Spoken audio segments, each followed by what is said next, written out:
Welcome back to the One Decision Away podcast. I'm your host, Elijah Mang. In this one, we are going to talk about the only true way to really get rid of anxiety. Now, I don't mean just anxiety, the feeling of anxiety. I mean, for those of you who may claim to have anxiety, like you identify yourself with this diagnosis of anxiety, or, it's like this recurring, constant thing in your life. I used to have very bad anxiety. Like it was chronic anxiety. It was this foundation of anxiety. And so that's what I want to talk about getting rid of, is this foundation of anxiety. You're operating your life from this place of having anxiety. It's like most of the things that you do, you have this underlying feeling of anxiety and insecurity. And really, when we look at it, anxiety is just a form of insecurity within yourself, because you feel insecure. You're either living, you're fearful of what may happen. You're fearful of coming to some kind of final truth that you are not good enough, or something of that nature. Coming to some final truth that you're not worthy, or some final truth that you're not lovable, or you're not worthy of being truly loved. And, so often when we have this kind of way of operating in our life, it's like deep down, we feel the truth of those statements. I'm not enough, I'm not worthy, I'm not lovable, I'm not whatever. Fill in the blank. Whatever that may be for you. We feel the truth of these things, but we're so afraid of finding out that they might actually be true. It's like we feel the truth of these things and we're constantly telling them to ourselves unconsciously. But at the same time, we're living in this extreme fear that they might actually be true. So it's like we're kind of on the fence about it. It's like we've convinced ourselves that it's true, and we're living our life in a way where we're trying to avoid coming to anything that may give us a definitive feeling of that being true.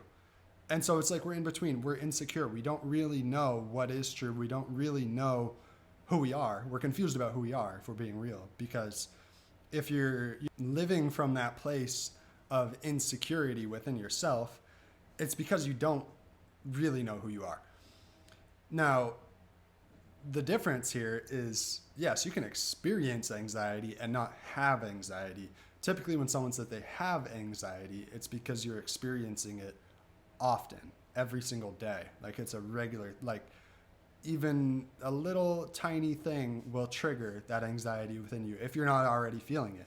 It's like you're constantly sitting in this place of insecurity or fear of what might happen, and fear that something is going to prove that you really are not good enough. Something is going to come and happen, like some greater power in your life is finally going to come along and tell you that you're not good enough. And so it's like this weird place that you're hanging out in, where you're pretty certain about how you feel about yourself in a negative way, but you're also looking to what you may deem as authority figures, or people that you give power to, who you allow them to have a say in how you see yourself to be.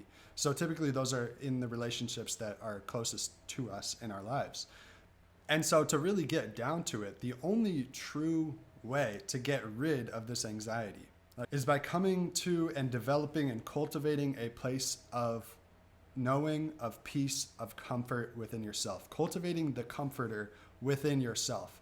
Because if you're looking to other people to reassure you, oh no, I promise you, you are worthy, you are good enough, all of that stuff, it might feel good in the moment, it might help, but ultimately, if it's coming from without, if it's coming from outside of you, if you're depending on other people to reassure you that you are good enough, to reassure you, on how you're doing, or to tell you who you are to them in their eyes, it doesn't truly help, because it's not coming from within you. The only thing that actually has the power to keep and sustain and maintain a specific state of being or feeling within yourself is by cultivating it from within yourself. And so until you cultivate this place of comfort, of peace, of knowing, of just being, like you're not judging yourself, because that's oftentimes what anxiety is. It's you're constantly judging yourself. You're constantly like putting labels on yourself of, oh, I'm not good enough. I'm not good enough, whatever it might be. You're judging.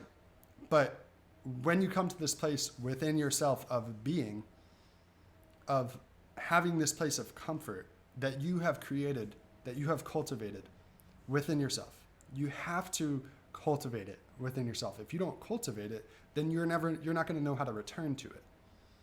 You're going to continually be depending on other people to give you that reassurance, to tell you what they think, and then, letting that determine how you think about yourself.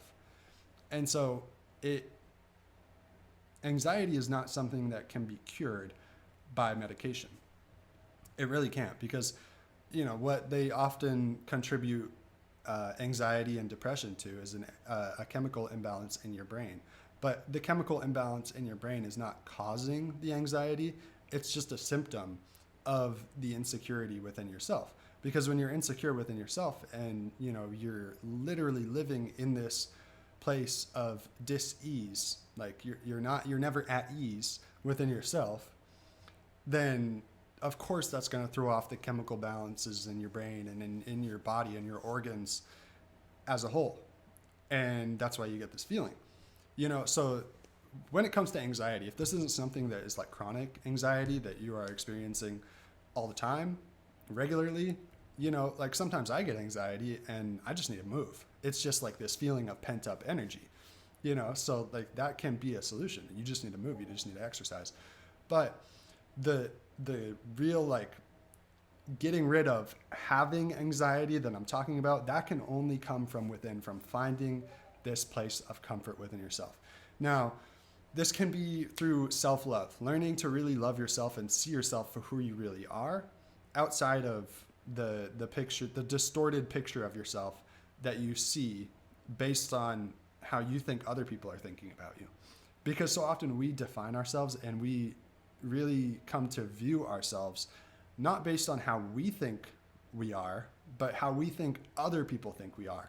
Because we're constantly defining, this is something I mentioned in my last episode, we're constantly defining ourselves based on our relationships to everything else in the world. And so, if we, in comparison, do not have something, but a lot of other people have it, then we may define ourselves as poor. And, in often cases that's money. But if we believe that other people perceive us as a certain kind of person, then we're going to believe and perceive ourselves in that same way. And it goes both ways. It's like the way that other people perceive us often comes from our beliefs about ourselves, how we perceive ourselves. And then other people seeing us that way just reinforces our belief in ourselves, seeing ourselves that way. So it kind of confusing, but I hope the point is landing for you, that the way that you see yourself is one of the biggest parts of this. If you see yourself as somebody who needs to have some kind of reassurance from without to feel a sense of security in who you are within, then you are going to continue to have anxiety, because you're going to continue to be worried about what other people think of you. And you're never free if you're worried about what other people think of you. And you can never stop worrying about what other people think of you until you come to this place of security within yourself, where you see and know who you really are. And I don't see another way of doing this other than really knowing yourself spiritually, knowing who you truly are at the spiritual level, because you're so much more than the physical. The physical is just the manifestation of the spiritual. And so when you learn to identify yourself as the spiritual, you recognize that you are, everything that you define yourself as now is just made up in your imagination. Like you are this character, that you're playing this character that you made up in your imagination. And so all of these things about being inferior or other people being superior to you or you being insignificant that are contributing to your anxiety, to you continually feeling that anxiety and continually looking outward to try and find some kind of reassurance that you actually are good enough, or you're looking, it's confirmation bias. So you're finding reassurance outside of yourself in everything that you look at that's reassuring your belief that you have within of not being good enough. And so it's like you're looking for significance from this place of insignificance, and it just doesn't work like that, because as long as you're looking to be significant because you feel insignificant, you're still playing the game of either significant or insignificant. You're not realizing that you just are, like, you just are. And you are this creative imagination. You are this creative being, and you're creating everything in your world through your imagination. And when you rest in that perspective, in that standpoint, you'll realize that you are not someone who can be defined by these little labels. You are not someone who can be defined by even things that you tend to do, even habits, even things that you tend to do on a regular basis. You can't be defined by those, because those can always change. And, it's like asking yourself, who am I? And you might say, something about your job. You might say, I'm a doctor, I'm a lawyer, I'm a pharmacist, I'm a bartender, whatever it might be. And then you recognize, oh, well, actually, that's not who I am. So who am I? I'm a man, or I'm a woman, or, I'm a father, son, mother, brother, whatever it might be.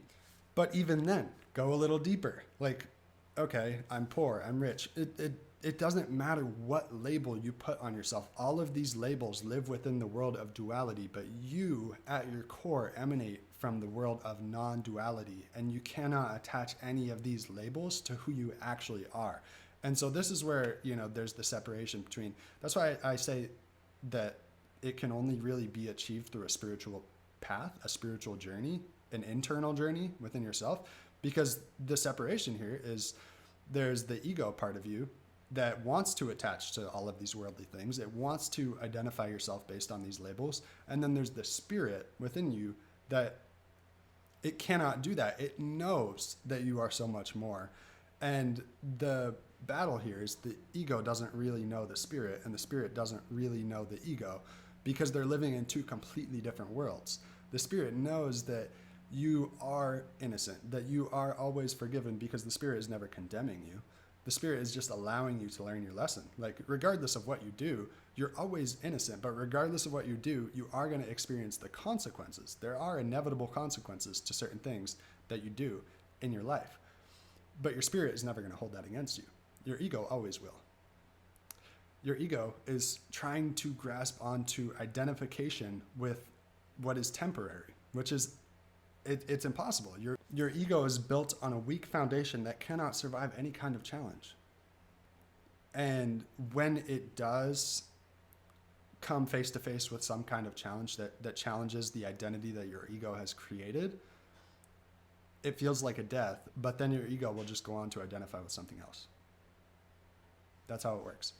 And so until you really come to know the spirit part of yourself, and you lessen the importance of the voice of that ego that's constantly, grappling with this identity crisis, that it just doesn't know who it is. It thinks it knows who it is based on all of these labels, but it really doesn't know who it is. Until you lessen the importance of the voice of that ego and tune in more and more and more to the often quieter voice of your spirit, you will continue to have anxiety. Until you create that relationship where you can understand who you really are in a spiritual sense, in an infinite sense, in an eternal sense, because that is what everything in this world emanates from.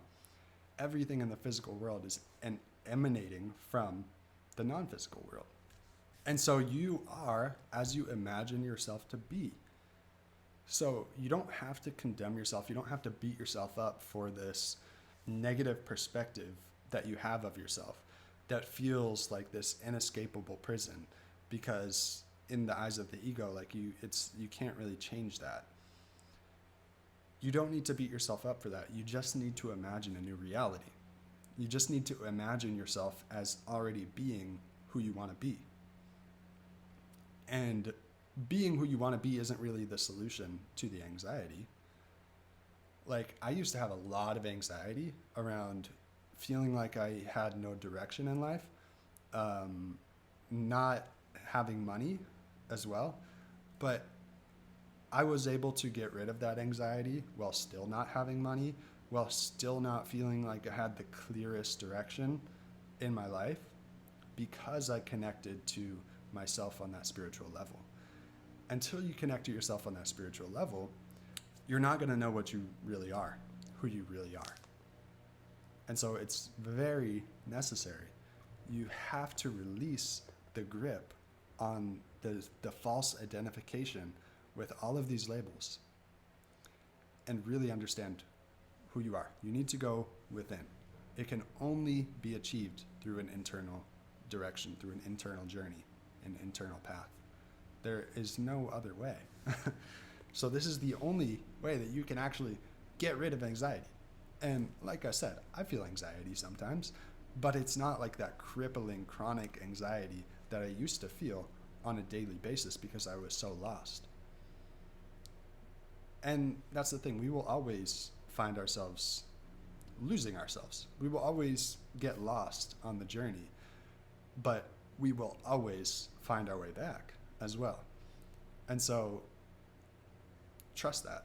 And when you really connect with that inner being within you, you will really know the truth of that. And so even when you find yourself feeling a little lost, it's never as bad as it was before, when you didn't have that internal place of comfort to come back to, when you didn't have that internal place of knowing to come back to. Because you know that it's temporary. You know that place of peace, of just being, exists. And so to get rid of your anxiety, you need to return there. You need to find that place within yourself. So I hope this was clear and helpful. Let me know in the comments if for whatever reason it was confusing or whatever, and if there's anything that I can clarify for you, because this is very important. Because ultimately, if there's anything that you take away from this, take away the fact that you can get rid of that anxiety. You can get rid of these conditions that you may have previously identified with by recognizing what you truly are, that you couldn't possibly be the condition. You can experience a condition, but you can also experience the opposite of that condition by imagining yourself into that state of being. And it can be very hard when you feel like you're trapped in the prison of this one particular state of being, this one particular identity that you've always seen yourself to be. But you have to do what it takes. You have to imagine yourself into the state of being that you desire. Because just as you imagined yourself through this neurotic thinking of the ego to be this person who has anxiety, to be this person who is a victim in whatever sense, because the reality is you're not a victim of anything, but you imagined yourself into this place of victimhood.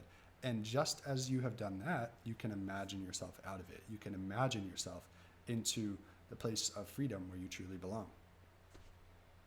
So find that internal comfort. Take the internal journey, because it doesn't happen anywhere else. It's all internal. Everything in your reality is a manifestation of your imagination. Everything that you experience outwardly is a manifestation of your identification with a certain state of being.